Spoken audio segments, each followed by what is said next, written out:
Good morning, everyone. This is your spoken English teacher, and I'm back again with another chapter over here. Today, we are going to start with the chapter number 2, sentence structure in grammar. The most important thing is sentence structure, how to construct a sentence in a better way, in grammatically correct way. So, this is the class all about sentence structure. Okay. Now, first, in the sentence structure, you have introduction. What is sentence structure? Right. Sentence structure is how all the parts of a sentence fit together. Means subject, verb, object. What is the order of the sentence? If I will say one sentence, Rashid is a good student. So this is a good sentence, perfect sentence. I cannot say good student Rashid. Good Rashid student. So we cannot say in a wrong order. Order should be maintained. Subject should come first, then verb, then object. This is called a sentence structure. Okay. If you want to make more advanced and interesting sentences, you first have to understand how sentence structure works. Below we explain the rules of all types of sentence structure so that you communicate clearly, correctly and confidently. Right? So when I will teach you, I will give you the training of sentence structure, your sentence will be correct, clear, okay, and confidently you can talk, right? You make one sentence, any sentence, कोई भी sentence बनाओ.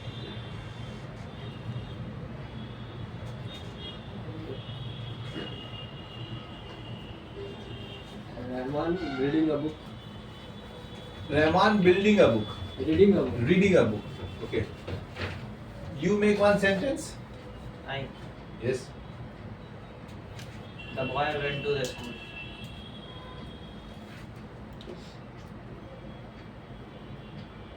Rahman reading a book, and you, the boy, Went to the school. went to the school. Now see, in your sentence, Rahman reading a book, you have not used is over there. That is your mistake. Rahman is reading a book. Then the sentence will be right. And in your sentence, you have used a boy went to the school. Is right sentence, Past. but it is a past tense sentence. So that is not problem. The sentence is okay, right? So he gave a right sentence and you gave one silly mistake. But when you get the training full confidently, you can make right sentences like him. You can also make a right sentence, right? But this is a simple sentence that you have made. This is called a simple sentence. But when you want to make more advanced sentence, then you should know more rules. But first we'll start with a simple sentence. The simple sentence rule is that you have to have one subject, Object plus verb plus object. Subject. Subject can be any person, like you can be I, you can use, you can use, they, you can use Amit, you can use, Rahman, you can use, Any pronoun person. and name. Any name, place, or sometimes it also you can use, it also, thing also you can use, it. It is a book. So subject, then verb can be any play, Any eat, action. is, are, Anyone. am also. An object can be any kind of thing. Okay. Like I am going to market. Okay. So I will become the subject.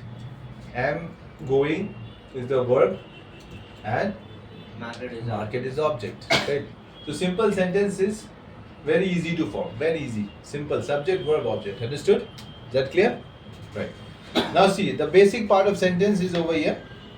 Every sentence requires at least a verb and a subject. A verb is an action and a subject is a noun that does the action. I told you this thing, no? Already I told you. In any sentence there will be a subject, verb and object. Is that clear? Okay. Now in this example, there is one example over here. See, read the example. I am waiting. What is the example? I am waiting. I am waiting. It is also a sentence. Simple sentence, right? So in here, simple sentence, I am waiting is the verb. I is the subject. The main verb is wait. but when we conjugate it in a present continuous, we use ing form and add the auxiliary verb am. The subject is I, the person who waits. The person who waiting, that is the subject I. Then am waiting is the verb. Auxiliary verb means helping verb and main verb is waiting. There are two types of verb in English. Auxiliary verb जो helping verb होता है, and main verb जो actual इससे पता चलता है action हो रहा है. Is that clear? Understood?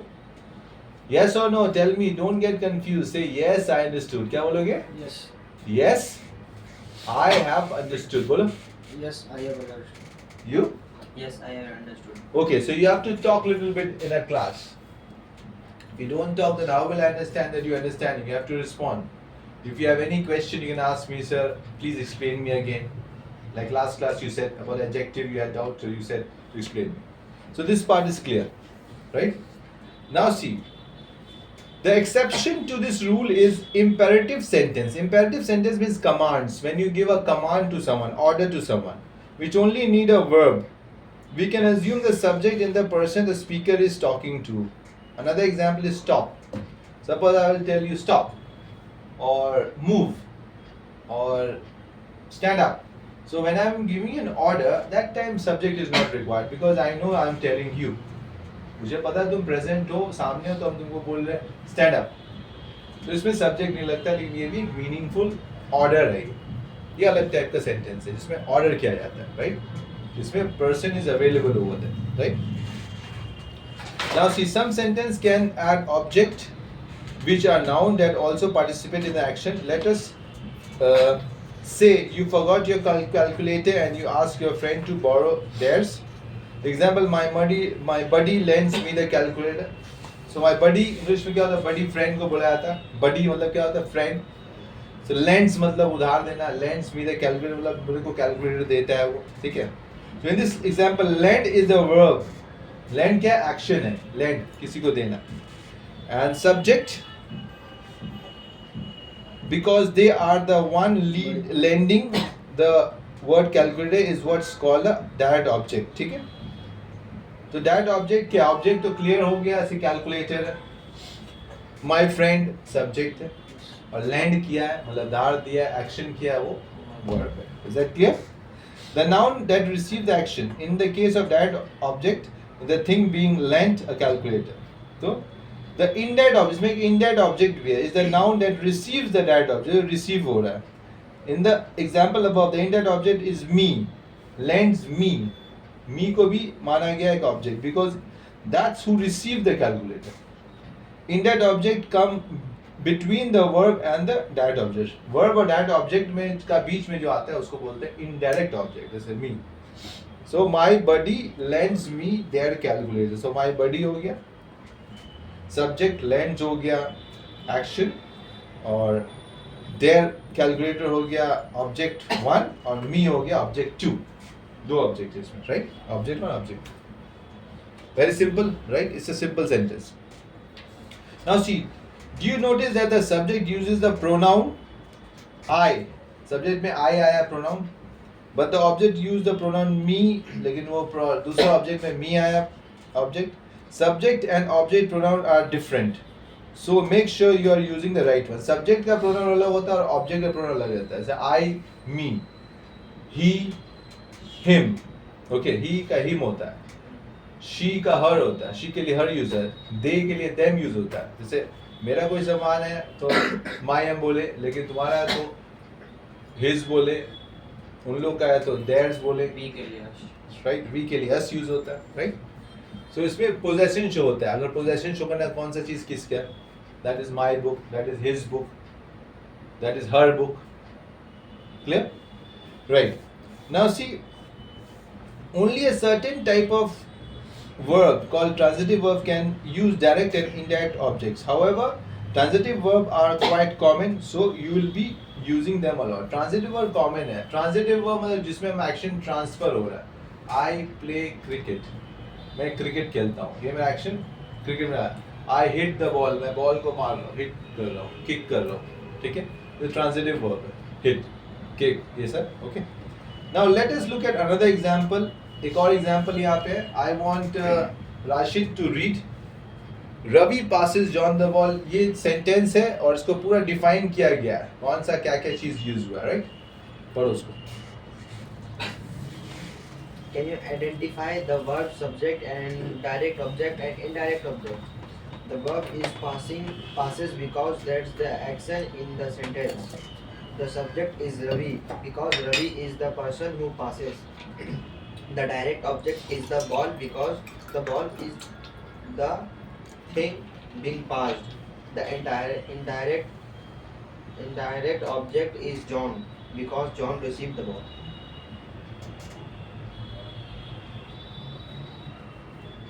Is that clear? What about Rahman? You understood? Yes. Okay, read. You also read once. Ravi passes John the ball. Can you identify the verb, subject, direct object, and indirect object? The verb is passes because that's the action in the sentence. The subject is Ravi because Ravi is the person who passes. The direct object is the ball because the ball is the thing being passed. The indirect object is John because John received the ball. Okay, so in the simple understanding, you have to understand simple sentence has one subject, one verb, one object. But sometimes it can also have direct object, indirect object. Two object also it can have. It can have, okay. Now that is called simple sentence. Is that clear? Now go to the next page. Now see, aside from knowing the parts of sentence, you also have to follow the grammar rules. What are the grammar rules? When you make a sentence, there are some rules you have to follow. First of all, capitalize the first letter of the first word in a sentence. So many students they forget. Whenever you write the sentence, first letter should be capital letter, right? Capital letter you have to write. End sentence with period, full stop you have to end. Period means full stop. When the sentence will end, give full stop. Question mark, when there is a question you ask, give a question mark. Like what is your name? Write down question mark. Exclamation point, that means when there is a interjection you are saying, then one line, one dot, that is called exclamation mark. Quotation mark also, when you say a direct statement, you say quotation mark. Most of the time the subject of the sentence comes first, the verb comes second, and the object comes last. A simple format, I have already told you, subject comes first, then verb, then object. Is that clear? Yes. Now see, if the subject is singular, means singular plural, you know, one person singular, many person plural. So if subject is singular, the verb must also be singular. If the subject is plural, the verb must also be plural. This is known as subject-verb agreement. So when you want to speak right sentence, you have to understand singular plural. Suppose I'll say, he is a boy. Okay, so he will take is because he is singular. They are students, but they are will be used. You cannot say they is. That will be wrong. They are students. Okay, she is a doctor. Is. You will not say she are doctor. Wrong. They are doctors. They will take are. So singular will take is, plural will take are. Clear? Singular plural. So that is called the simple sentences. Is that clear? Have you understood or not? Yes, I understand. Okay, now the next part of the training is understanding the other sentences type also. There are other sentence type also. There are complex sentence and compound sentence also in English. So in this training, I will teach you three types of sentences. That is simple sentence, complex sentence, and compound sentence. That is a basic requirement of your English training. Now see, to make complex or compound sentence, you have to understand the clause. What do you have to understand, Rashid? Sir हमको school में यही समझ रहे थे clause वाला.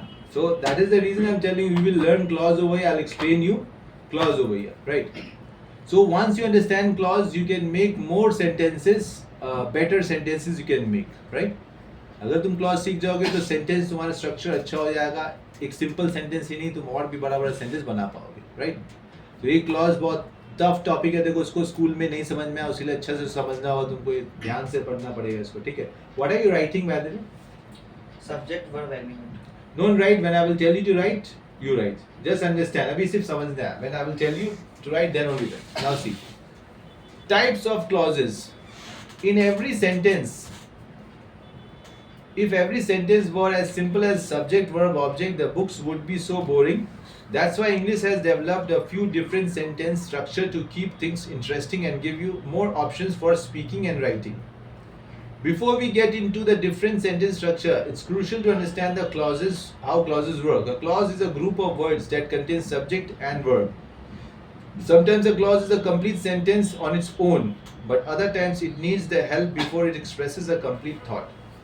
So ये paragraph में क्या बोल रहा है? सेंटेंस अगर सिर्फ सिंपली सेंटेंस बनाएंगे तो इंग्लिश बोरिंग हो जाएगा. हम लोग को और भी नया नया तरीके से सेंटेंस सीखने और बनाने आना चाहिए, राइट? सो इसीलिए क्लॉज का इस्तेमाल. क्लॉज क्या होता है? राशिद बीमा कंफ्यूजन है. Clause is something that has a meaning. 2-3 words का एक सेट होता है जो मीनिंगफुल होता है. उसमें हम लोग कुछ मीनिंगफुल बात बोलते हैं, उसको क्लॉज बोलते हैं. जैसे कि हम बोलेंगे गो आउट एंड प्ले. तुमको बोले गो आउट एंड प्ले, तो ये क्लॉज हो गया. हम इसमें सब्जेक्ट तो यूज नहीं किए. यू गो आउट नहीं बोले, हम सिर्फ बोले गो आउट एंड प्ले, बोले जाओ खेलो. तो ये क्लॉज हो गया, एक बात हो गया, एक तो फीलिंग हो गई यहाँ पे. ठीक है. हम बोलेंगे प्रैक्टिस इन हाउस. घर में प्रैक्टिस करो. Practice in house. Everyone should practice in house. हर कोई अपना घर में प्रैक्टिस करे. एवरीवन लगा के बोलिए, everyone should practice in house. तो ये भी एक क्लॉज है. हम बता रहे हैं कि सबको प्रैक्टिस करना चाहिए. हम पर्टिकुलरली किसी को पॉइंट आउट नहीं करके नॉर्मली बोल रहे थे. Sometimes the clause complete sentence हो, देखो लिखा हुआ है. Sometimes the clause is a complete sentence on its own, but other times it needs help to express the complete thought. लेकिन बहुत बार इसका मीनिंग क्लियर नहीं हो पाता, इसीलिए इसका नाम अलग अलग दिया गया है. क्लॉज दो तरह का होता है. एक इंडिपेंडेंट क्लॉज होता है और एक डिपेंडेंट क्लॉज होता है. डिपेंडेंट क्लॉज का नाम सबऑर्डिनेट क्लॉज भी होता है. क्लियर हो रहा है? समझ में आ रहा है ना? डाउट क्लियर हो रहा है? दो तरह का क्लॉज होता है, एक तो डिपेंडेंट और इंडिपेंडेंट क्लॉज. इंडिपेंडेंट क्लॉज में पूरा मीनिंग तुमको समझ में आ जाएगा, और डिपेंडेंट क्लॉज होता है सबऑर्डिनेट क्लॉज में अलग से तुमको कुछ और ऐड करोगे तब मीनिंगफुल बनता है वो. एक पार्ट का या दो पार्ट अधूरा. एक सिंपल एग्जांपल देते हैं ट्रेन का लेके. ट्रेन से हमेशा तुम ट्रैवल करते हो, right?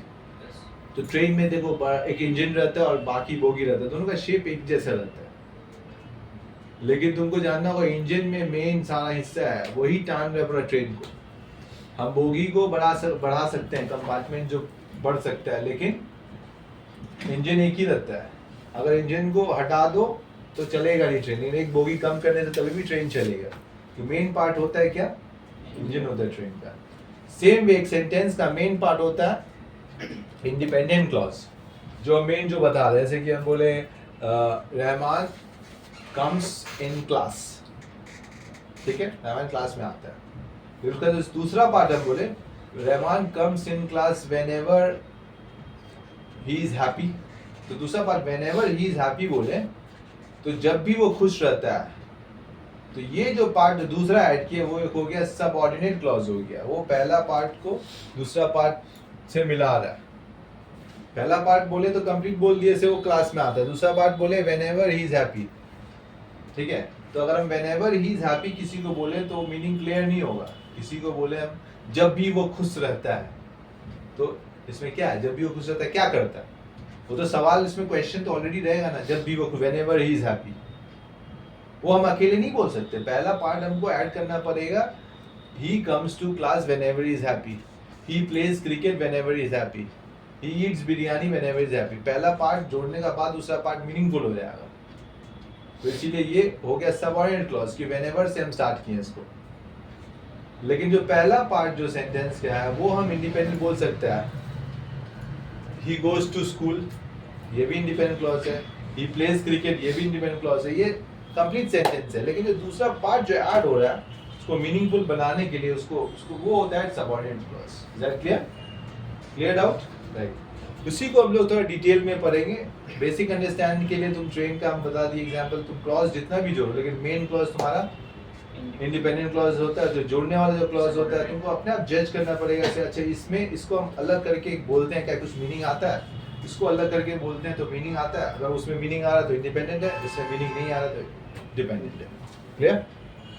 Okay, that is called the clauses. Now see, there is an example over here. A clause that is complete sentence is called an independent clause. ठीक है, जो हम बोले वही लिखा हुआ. It contains everything you need for complete sentence. Subject, verb and object. So complete रहेगा तुम्हारा, right? Sentence दिया है. We will eat dinner at 5. हम लोग dinner 5 o'clock को करेंगे. We'll eat dinner at 5. Foreign countries में people eat dinner early. पहले वो लोग खा लेते हैं, वो ठंडा का वो लोग का देश है, राइट? और उन लोग का डिनर के बाद वो लोग डायरेक्ट सोते भी नहीं है. After dinner they go outside also, then sometime they have tea. वो लोग लाइफस्टाइल अलग है, right? But normally we have dinner at what time? We have your dinner 10 और 11. तुम भी 10-11 को करते हो. नॉर्मली इंडियन कोलकाता का पीपल का यही टाइमिंग है डिनर का, राइट? बट फॉरेन कंट्रीज में थोड़ा अर्ली करते हो. A clause that is not complete sentence is called dependent clause. बोले ना, जो डिपेंडेंट क्लॉज कौन होता है? सबऑर्डिनेट क्लॉज, जिसमें मीनिंग नहीं रहता पूरा. These support independent clause usually by adding necessary information. ये सपोर्ट करता है, necessary information देता है क्लॉज के बारे में, राइट? पहला क्लॉज के बारे में, जैसे कि the roads are icy because it rained last night. तो roads are icy मतलब रोड में बर्फ बारी हुआ था, ठीक है, इंडिपेंडेंट है, पूरा icy हो गया था. और दूसरा पार्ट है because it rained last night, क्योंकि बारिश जोर का हुआ था. तो क्योंकि से हुआ है, क्योंकि बारिश जोर का हुआ था. अगर क्योंकि बारिश जोर से हुआ किसी को बोलेंगे तो उसको समझ में नहीं आएगा जब तक हम फर्स्ट पार्ट नहीं बोलेंगे. फिर फर्स्ट पार्ट किसी को बोलेंगे कल बारिश हुआ, तो सबको समझ में आएगा इट रेन लास्ट नाइट, बहुत बारिश हुआ. तो ये कॉमन सेंस से समझना है तुमको. जो कंप्लीट मीनिंग दे रहा है वो इंडिपेंडेंट क्लॉज है, और जो जिसमें इनकम्प्लीट मीनिंग है वो फर्स्ट पार्ट से डिपेंडेंट है, वो डिपेंडेंट क्लॉज है. Is that clear? यस और no? Fast tell me, respond करो. Yes. Only I will talk and you will not say. पूरा एक्सप्लेनेशन हम दे रहे हैं, कम से कम तुम यस आई अंडरस्टूड तो बोल सकते हो, Yes. Right? Good. Now next is example को इसको ब्रेक करके समझाया गया, राइट? इसको Rashid you just explain me. ऐसे कैसे ब्रेकअप में कैसे एक्सप्लेन किया गया सेंटेंस को, बोलो. Which one? The sentence contains two clause वाला. The roads are icy. Yes. Read that. The roads are icy. The roads are icy and because it rained the last night. Because इसमें जो पहला वाला है वो पूरा फुल मीनिंग इसका clear हो रहा है कि जो रोड है वो पूरा आइसी हो गया है, बर्फीला हो गया रोड. और लेकिन दूसरा में क्योंकि रेन हुआ था लास्ट नाइट, इसमें मीनिंगफुल पूरा समझ में नहीं आया, क्लियर नहीं हो रहा. राइट. इसलिए पहला वाला जो है ये इंडिपेंडेंट है, इंडिपेंडेंट क्लॉज, और दूसरा वाला है सबऑर्डिनेट क्लॉज या डिपेंडेंट क्लॉज. राइट. ओके, तो एक्सप्लेनेशन को पढ़ो, जैसे वहाँ एक्सप्रेशन दिया उसी को पढ़ो. Each sentence has a subject, the road as it, and a verb are as rained, but only the first clause a complete sentence by itself.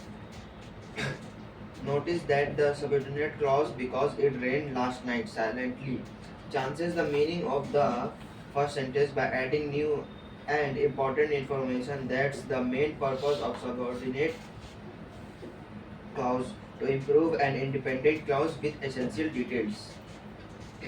Although subordinate clauses have both subject and verb, they cannot exist on their own. The contain special words called subordinate conjunction which connect them to independent clause. Common subordinate conjunction include because, since, although, unless, and while as relative pronouns like that, which, whatever, whenever, whoever, etc. Etcetera. It is equal etcetera. Okay, so ये बहुत important है. Last का paragraph है, उसको भी complete कर लो. If you see a subordinate, If you see a subordinating conjunction, it means that group of words is a subordinate clause. Helps to memorize them so you can easily identify different clause. You can find a complete list of subordinate conjunction here. right? Okay, so ये था book का understanding, and now Rashid and Rahman look at the board. Simple understanding में समझना है तुमको. Simple sentence जैसे समझे वैसे ही complex sentence simple way में समझो, simple way में. सिंपल वे में समझे, एक कॉम्प्लेक्स सेंटेंस में एक इंडिपेंडेंट क्लॉज होता है, there is one independent clause, one dependent clause, तो ये कॉम्प्लेक्स सेंटेंस कहलाता है। ठीक है, एक सेंटेंस में अगर डिपेंडेंट क्लॉज हो, इंडिपेंडेंट क्लॉज, तो क्या कहलाएगा? कॉम्प्लेक्स सेंटेंस कहलाएगा, राइट। और इसको ज्वाइन क्या चीज से करते हैं? उसको बोलते हैं सब ऑर्डिनेटिंग कंजंक्शन। कोई भी कंजंक्शन का पढ़ाई पार्ट से में कराया गया, एंड और ये सब ज्वाइन करते हैं। तो वैसे ही जब कंजंक्शन से हम लोग जो ज्वाइन करते हैं उसी का नाम होता है सब ऑर्डिनेटिंग कंजंक्शन। जोड़ने के लिए तो कुछ चाहिए दोनों सेंटेंस को, तो वही आप एग्जाम्पल में दिया हुआ सबऑर्डिनेट कंजंक्शन में क्या क्या आता है। जैसे कि तुम इससे ज्वाइन कर सकते हो, whenever से ज्वाइन कर सकते हो, whenever, wherever,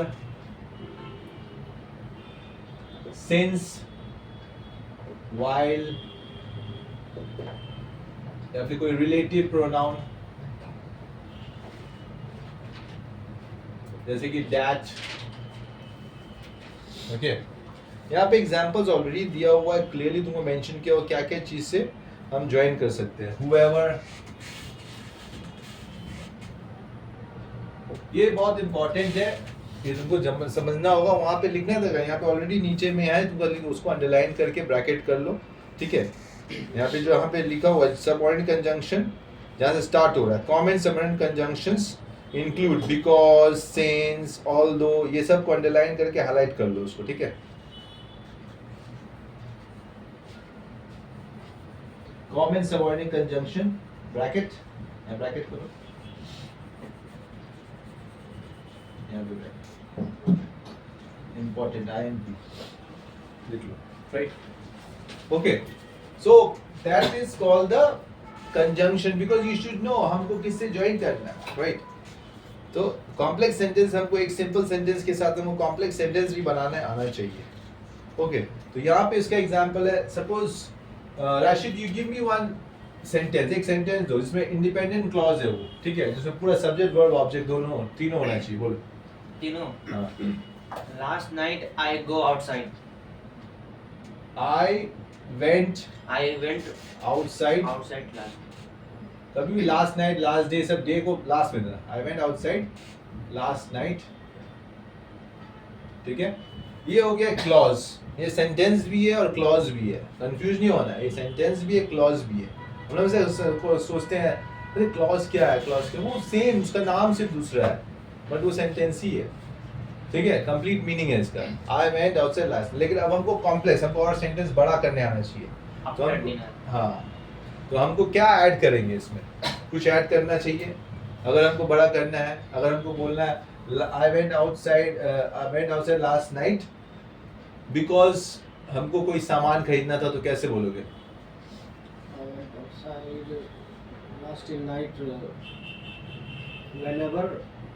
बिकॉज से बोला, क्योंकि तुम्हें दवाई लेना था, बिकॉज, ठीक है। I went outside last night, फिर बिकॉज जो जोड़े सेंटेंस बनाने के लिए, तो ये हो गया कंजंक्शन, सब ऑर्डिनेट जोड़ने के लिए बोले, because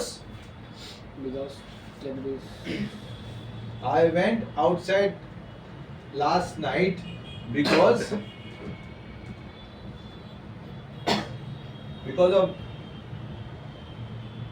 I had to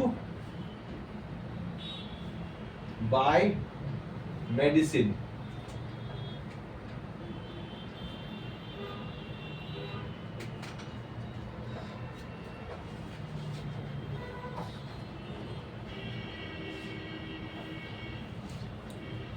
I went outside last night because I had to buy medicine. क्यों हम गए? सबसे पहले I went outside last night, फिर because से जो शुरू हुआ I had to buy medicine, तो ये हो गया complex, because वहाँ पे दो सेंटेंस जो ज्वाइन हो गया तो कॉम्प्लेक्स सेंटेंस कर रहा है, ठीक है, clear? But I had to buy medicine, ये भी तो एक इंडिपेंडेंट है, लेकिन इसको बिकॉज से हमको जोड़ना है ना,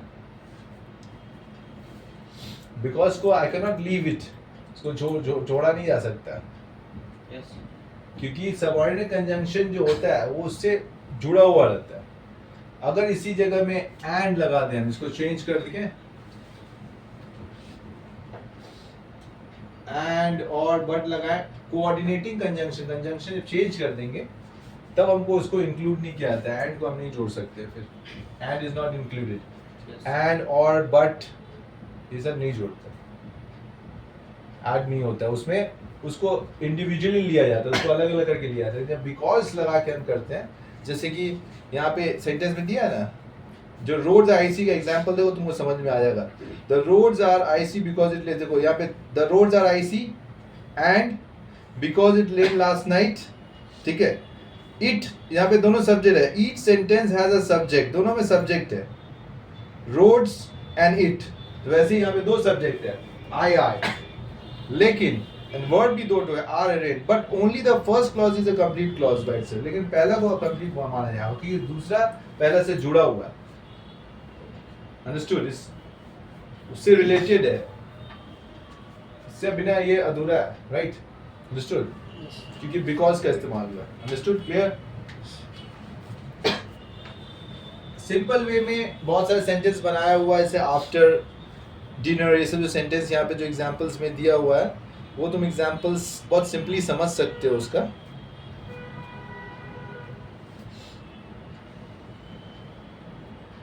let's go shopping after we eat, जैसे तुमने बोला, सिंपल वे में अगर समझना है तो I went outside last night after dinner, ये आफ्टर यूज करके जो किया, आफ्टर भी एक कंजंक्शन है, आफ्टर डिनर, ये सिंपल है, सिंपल वे में तुमको समझ में आ जाएगा। उसमें थोड़ा सा दोनों में सब्जेक्ट आ गया था बोल के कंफ्यूजन हो रहा था, तो कहीं वो भी इंडिपेंडेंट तो नहीं है, लेकिन ये भी सिंपल वे कॉम्प्लेक्स सेंटेंस ही है। पहला पार्ट ही कंप्लीट है, आफ्टर डिनर किसी को बोले हम कुछ तो उससे कोई मीनिंग नहीं आता आफ्टर डिनर क्या, लेकिन पहला पार्ट हम किसी को बोले I went outside last night तो क्लियर मीनिंग आता है उसमें, इज दैट क्लियर। तो इस तरह का सेंटेंस को बोला जाता है complex sentence, clear, Yes. Very good.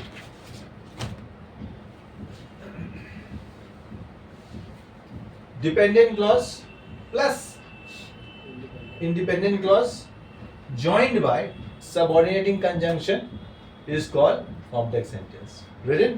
Yes.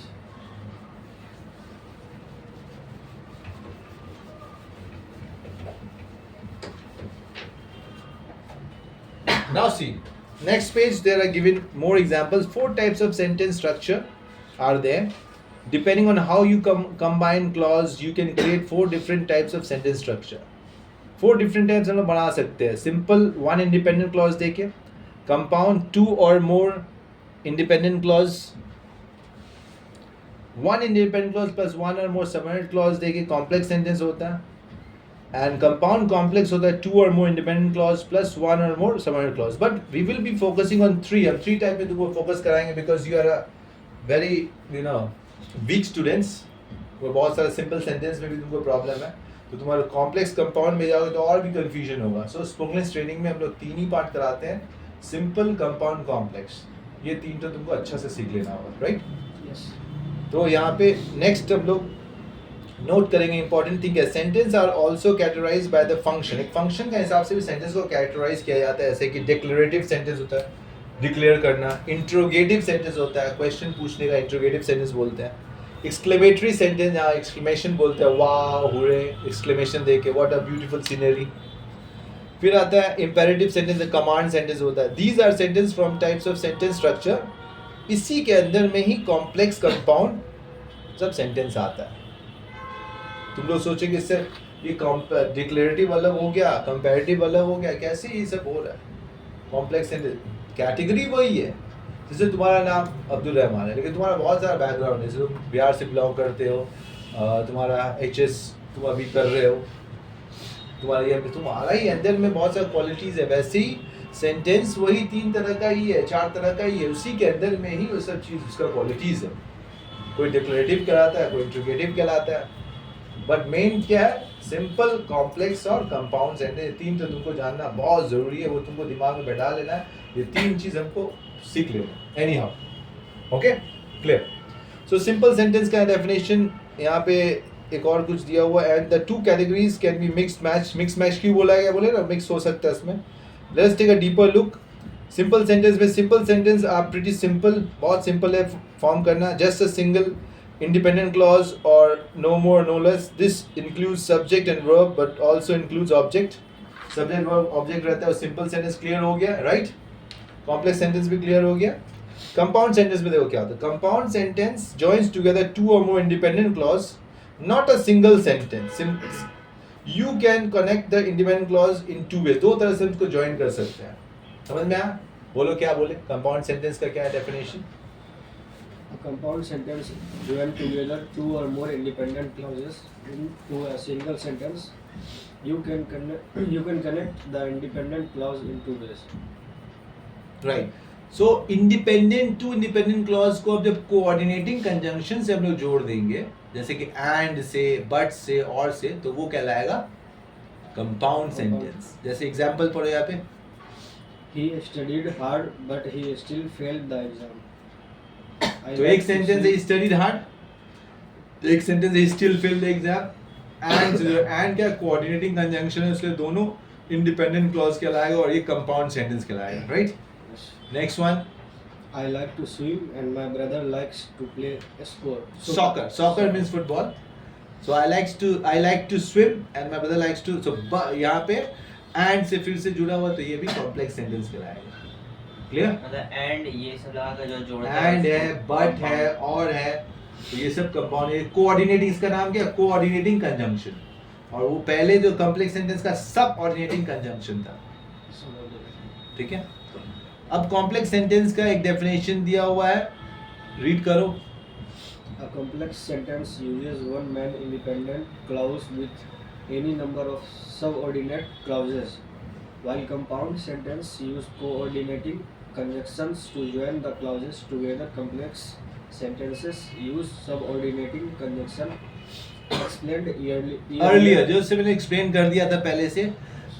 Independent clause dependent clause को जोड़ने के लिए सबऑर्डिनेट क्लॉज का इस्तेमाल होता है कॉम्प्लेक्स सेंटेंस में और दो टू इंडिपेंडेंट क्लॉज को जोड़ने के लिए कोऑर्डिनेटिंग कंजंक्शन कंपाउंड सेंटेंस के लिए होता है.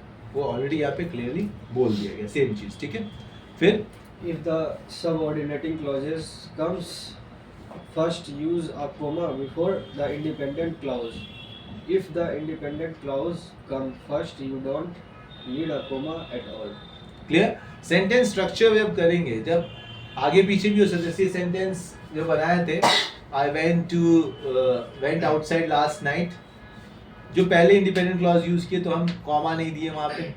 लेकिन अगर लास्ट पार्ट जो पहले यूज करते after eating dinner I went outside तब हमको कॉमा देना पड़ता है क्योंकि जब डिपेंडेंट क्लॉज तुम पहले लिख दे रहे हो तो वो सेंटेंस कंप्लीट नहीं कहलाएगा तो कॉमा देना पड़ेगा तुमको क्योंकि तुम डिपेंडेंट को पीछे वाला हिस्सा को पहले बोल दिए. वही यहाँ पे बोल रहा है अगर इंडिपेंडेंट क्लॉज तुम सामने से कर रहे हो तो कोई दरकार नहीं बीच में कॉमा देने का.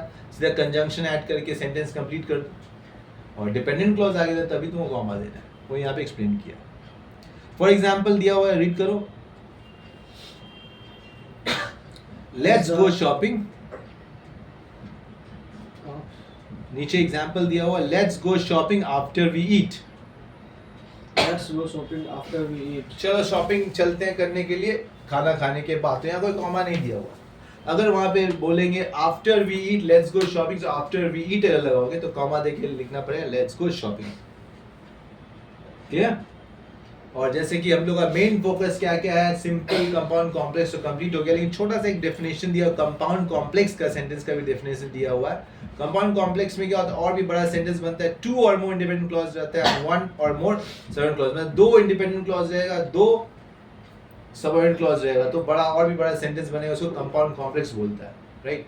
उसका definition as the name suggest compound complex sentence combine compound sentence with complex sentence they require at least two independent clauses and at least one subordinate clause to combine them. Follow the specific grammar rules to each.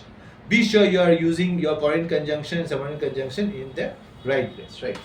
So ये था तुम्हारा sentence structure का training. Sentence structure is very important for your English fluency But we are into the English fluency training, so we are not going to focus completely on grammar. As I told you in the earlier, जब हम join किए पहले बता दिया था, हम लोग का फोकस स्पीकिंग पार्ट है और हम लोग का फोकस ग्रामर नहीं है. This is not a grammar training class. Grammar इतना ही सिखाया जाएगा जितना कि तुम इंग्लिश बात करने में कंफर्टेबली बात कर पाओ और गलत ना बोलो. You don't speak wrong English, right? But detailed grammar है हम लोग नहीं कराएंगे. तो यहाँ बेसिक लेवल में तुमको समझा दिया गया what is simple, complex, compound sentence. Have you understood, three of you? Yes. Understood? तो सिंपल सेंटेंस का स्ट्रक्चर बताओ. Subject, object और verb. पहले सब्जेक्ट बोलेंगे, वर्ब, फिर ऑब्जेक्ट बोलेंगे. कॉम्प्लेक्स सेंटेंस का स्ट्रक्चर बताओ. कॉम्प्लेक्स सेंटेंस का पहला इंडिपेंडेंट, फिर सबऑर्डिनेटिंग कंजंक्शन, सबऑर्डिनेटिंग कंजंक्शन, फिर dependent. Dependent clause, subordinate clause, right. Compound sentence structure. Compound का you tell me compound structure. Compound रहेगा आपका टू और more independent clause and single sentence. वो कंपाउंड कॉम्प्लेक्स में चले जाओगे. उनको one independent clause, two independent clause joined by one coordinating conjunction. Subordinate coordinating conjunction. फिर से बोल दिए लास्ट में. Simple sentence, one subject verb object. Complex sentence, one independent clause joined by subordinating conjunction. Compound sentence very easy, two independent clause joined by coordinating conjunction. ठीक है? तो बोलो तीनों का definition loudly. Simple sentence. Simple sentence is subject, verb, and object. And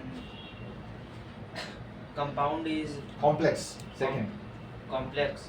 Complex is one coordinate or one subordinate.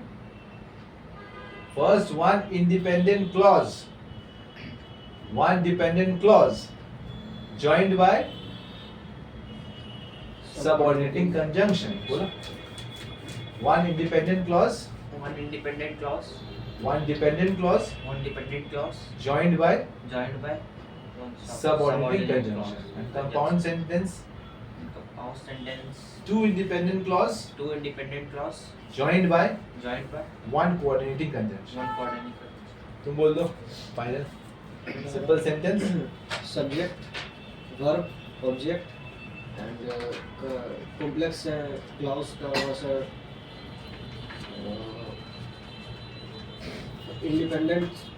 independent clause, dependent clause and one subordinating clause Joined by subordinating conjunction. joined by subordinating conjunction and compound Compound sentence.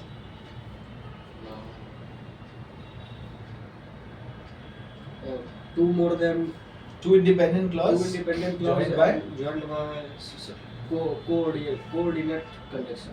Very good. Okay, so that was the end of the sentence structure class, and we have discussed about the different types of sentences. As you know, that students have understood, and now it's your turn to have a look at the video and try to understand. If you have any question, any queries, you can just comment me, and you can also like, share, and subscribe this channel. Thank you.